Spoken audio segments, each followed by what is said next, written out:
Hi, we're here today with the parent of Malachi. She expressed concerns regarding her child being gifted. She wants to know the eligibility and the requirements. I have Mr. Brandon. He is our ESE coordinator. So let's get started, Mom. You expressed that you wanted to know how the identification process and eligibility requirements happen. So let's go ahead and talk about that. As your right as a parent, you have the right to nominate your child. So that's what we're going to start off. I complete a characteristic checklist and I submit that into our data based on the characteristics of what I see in the classroom that the child does. Then the screening, we come together as a team, and the school team consists of the principal or assistant principal, the ESE coordinator of our school, and myself. We compile all the data and determine for further evaluation. Afterwards, we determine does it meet the criteria or it does not. If it does meet our criteria, we obtain consent for additional evaluation. Our school psychologist is the one that will evaluate. We'll do a formal evaluation. And with that formal evaluation, it's a IQ test. And it's also, if the student has demonstrated high achievement abilities in more than one domain, I'll compile that informal and formal assessments as well. So after that, we have an eligibility committee that determines if your child is gifted. It could either be ineligible and eligible. During this process as well, you will obtain your procedural safeguards at the meeting, and it outlines and explains your legal rights as a parent that follow through with the gifted process. There's 7 sections of that provides information for the gifted process for you to be aware and look over. Another thing you wanted to know that I really wanted to explain to you, that you were asking about common behavioral characteristics, and that is something that I would need to determine for our process, and I just want to go ahead and quickly go through them with you.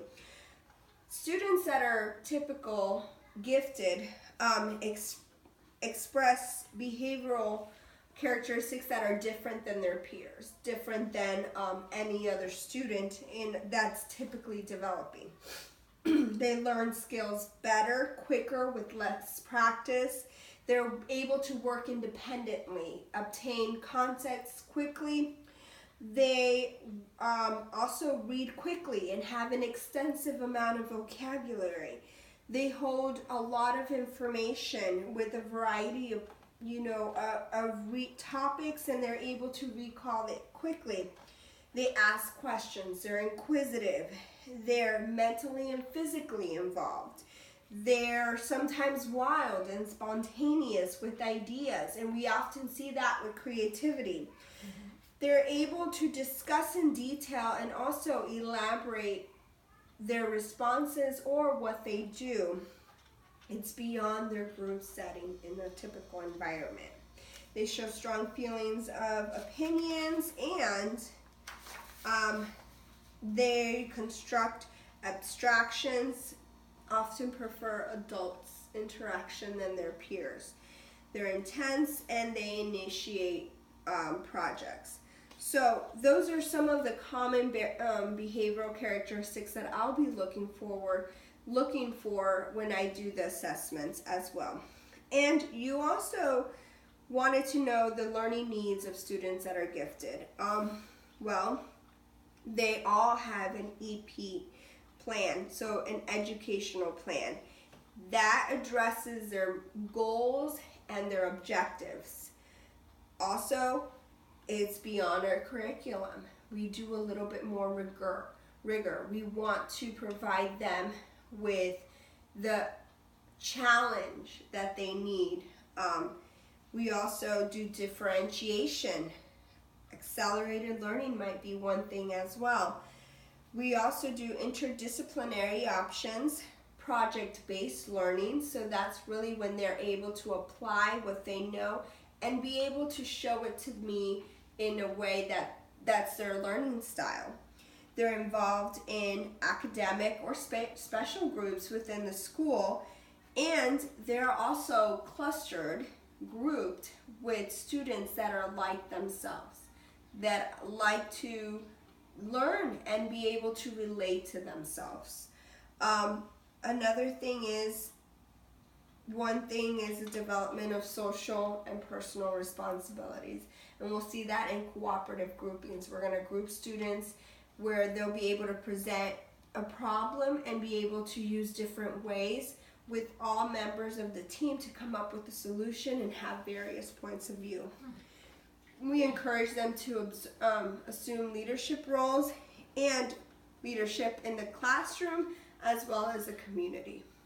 There's also different learning styles that we also fit their needs. All of this is to develop their needs and to provide them with the needs that they need. Whatever instruction they need to be able to flourish in a classroom environment with quality teachers that are trained in the education program for gifted is what we really want to bring for these students. And there are great disparities between the cognitive, the social, emotional, and physical development. But recognizing and identifying these common characteristics in a specialized instruction is catered to meet their needs.